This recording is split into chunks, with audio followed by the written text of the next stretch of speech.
2024년 10월 28일 월요일 말씀과 기도로 하루를 여는 교문리교회 새벽 기도회를 시작합니다.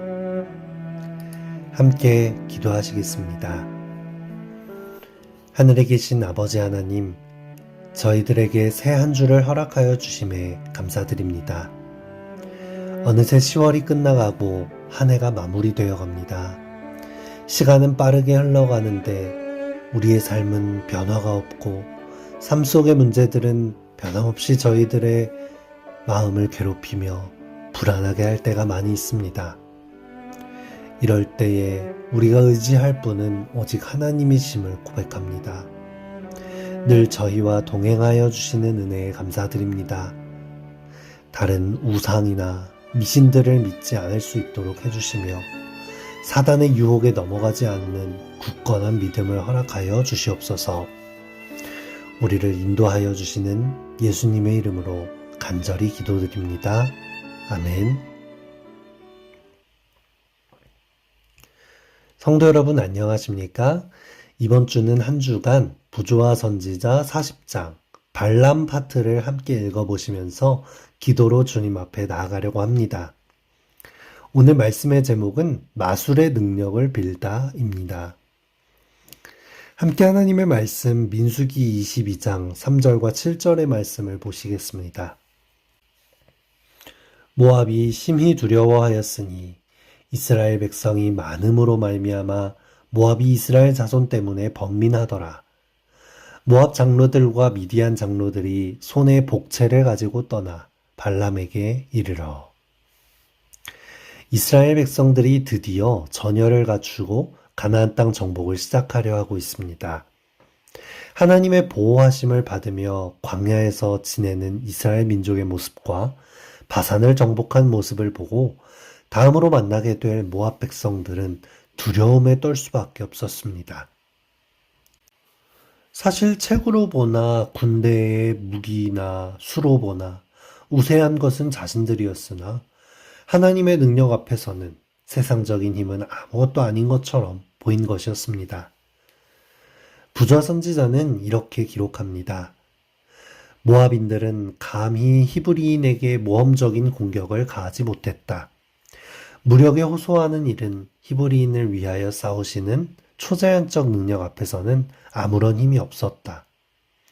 그러나 모압인들은 바로가 했던 것처럼 마술의 능력을 빌어 하나님의 사업을 저지하기로 결심했다. 모압인들이 하나님의 능력을 두려워하므로 차라리 하나님께 돌아오는 회개를 선택했다면 얼마나 좋았을까요?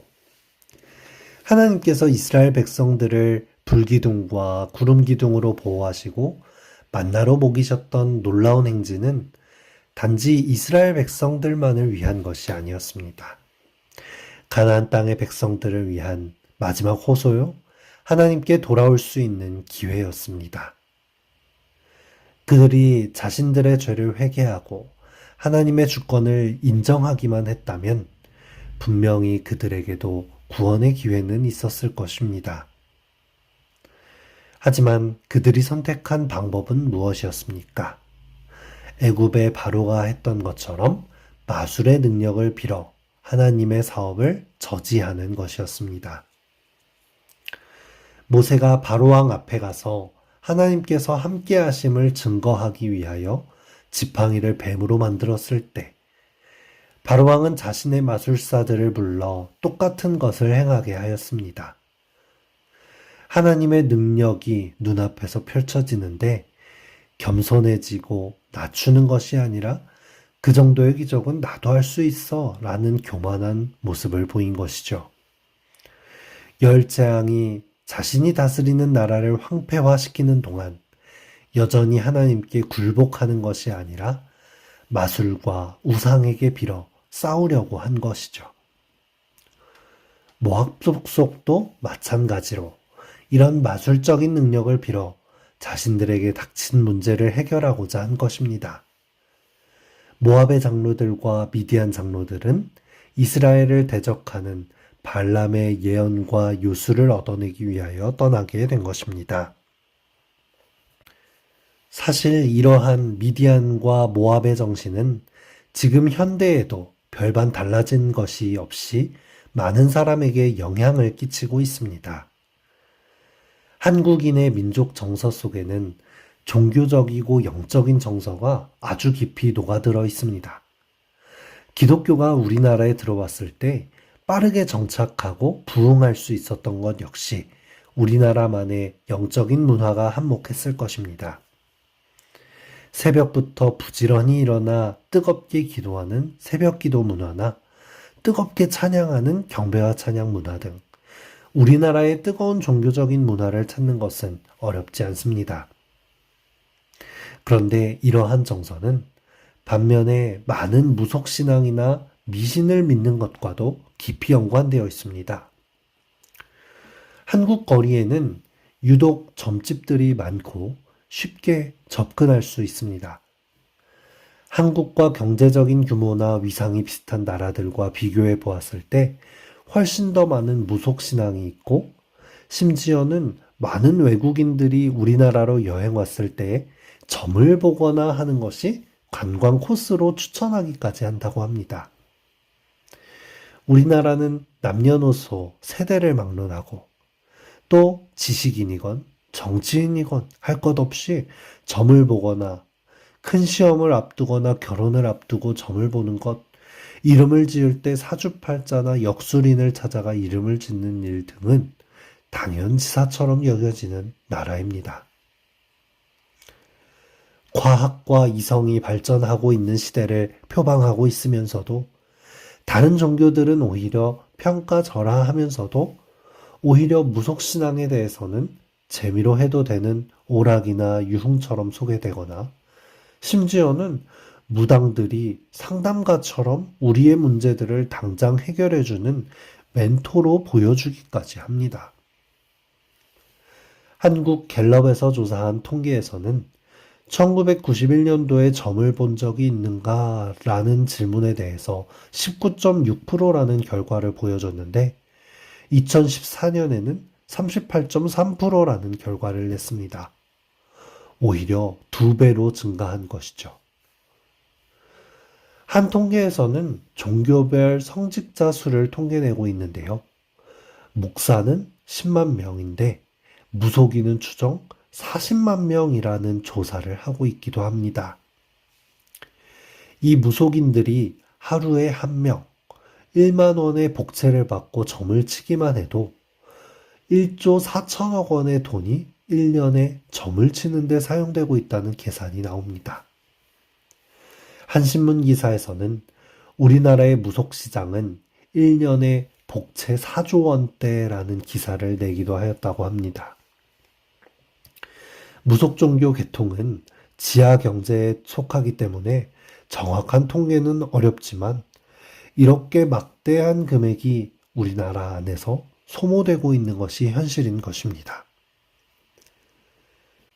문제는 이러한 문화가 개신교에도 영향을 끼치고 있기 때문이겠죠. 2022년 목회 데이터 연구소에서는 국민의 41%가 점을 본 경험이 있다라고 대답을 했고 기독교인 가운데는 23%가 점을 본 적이 있다는 대답을 했다라고 합니다. 그중 점을 본 이유가 더 심각한데요. 전반적인 인생사에 대한 일상에 대한 내용들을 묻기 위함이 제일 크다라고 대답했다고 해요. 이것은 인생의 방향성과 일상의 선택들을 점을 봄으로써 해결한다고 하는 것인데 이것은 삶의 방향성과 하나님과의 동행을 중요시하는 기독교적인 신앙에 정반대되는 내용이기 때문에 더 심각하다고 할 수 있겠습니다. 하나님의 율법은 우리에게 정확히 말씀합니다.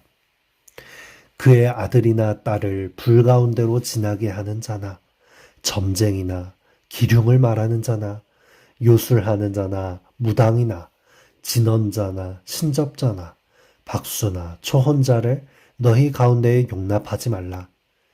이런 일을 행하는 모든 자를 여호와께서 가증히 여기시나니 이런 가증한 일로 말미암아 내 하나님 여호와께서 그들을 내 앞에서 쫓아내시느니라.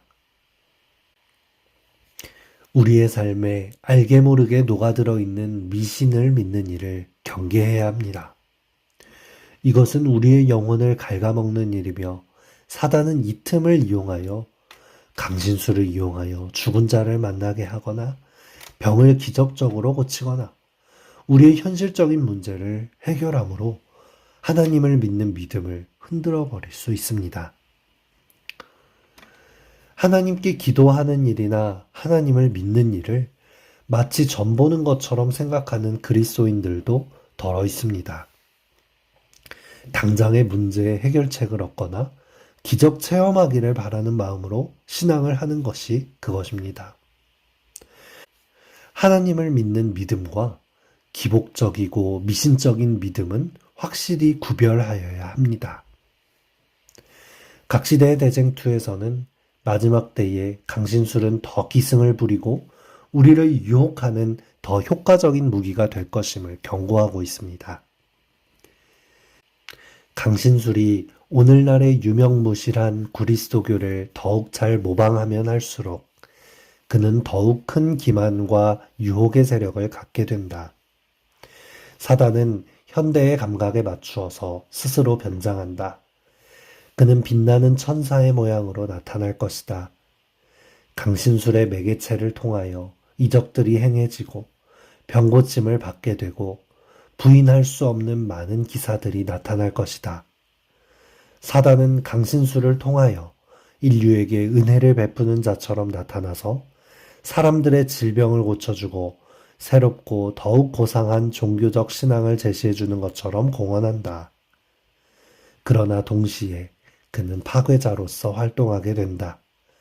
그의 유혹은 무수한 무리를 멸망으로 이끌어가고 있다. 마지막 시대를 살아가는 재림교인으로서 우리의 연약해진 신앙을 틈타고 들어와 강신술과 미신으로 무너뜨리려고 하는 사단의 괴계를 깨뚫고 미신적인 유혹에 넘어가지 않고 참된 믿음을 소유하게 되기를 간절히 바라겠습니다. 이 아침 함께 기도할 제목입니다. 새로운 한 주일 말씀 안에 승리하며 경건의 부흥을 이룰 수 있도록 나도 모르게 삶에 녹아든 미신적이고 기복적인 믿음을 제할 수 있도록 우리 교회 2025년도 새로운 직원 선출 과정을 위해서 한국선교 120주년 기념 예배와 행사를 위해서 고3 및 수험생들의 면접과 수능을 위하여 우리 모두 이 아침 기도하겠습니다.